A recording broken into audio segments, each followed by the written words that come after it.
जयंतराव पाटील हे उभ्या महाराष्ट्राला माहिती आहे की अत्यंत अभ्यासू, सुसंस्कृत आणि सभ्य नेते म्हणून त्यांची ओळख आहे। आणि अशा एका सभ्य आदर्श नेत्याच्या विरोधात विनाकारण कुणी जर शिवराळ भाषा वापरत असेल आणि त्यांच्या वाडवडिलांच्या बद्दलचं खूप खालच्या स्तरावरची टीका केली जात असेल तर सुसंस्कृत आणि एक शाहू फुले आंबेडकरांच्या विचाराच्या महाराष्ट्राला हे बिलकुल शोभनीय नाही।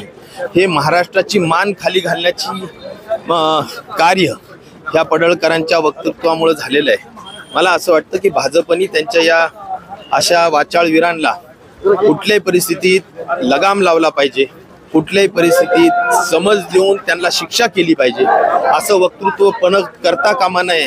कारण महाराष्ट्र ही एक सुसंस्कृत अशा पद्धतीची यशवंतराव चव्हाण असतील, वसंतदादा पाटील ज्यांच्या नगरीमध्ये आपण आहोत, आणि त्याचबरोबर SM जोशी असतील, शरद पवार साहेब असतील, गोपीनाथ मुंडे असतील, सगळ्यांनी राजकारण समाजकारण केलं। याचा अर्थ असा नाही की त्यांनी धोरणाचा विचाराचं राजकारण केलं, परंतु हे आता मुद्द्यावर न राहता हे गुद्द्यावर आलेले आहेत आणि हे नक्कीच महाराष्ट्राच्या राजकारणाला शोभेल असं नाही।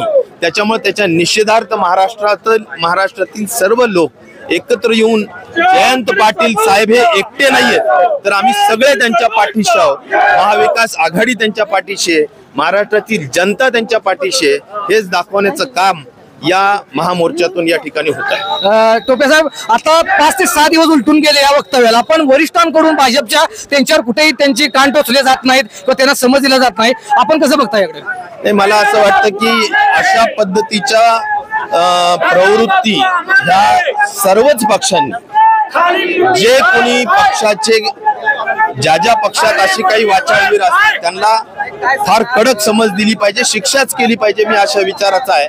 आणि त्यामुळं मला असं वाटतं की हे सहजासहजी मुख्यमंत्र्यांनी घेऊ नये, याला कुठल्याही परिस्थितीत गांभीर्याने घेतलं पाहिजे असं माझं मत आहे।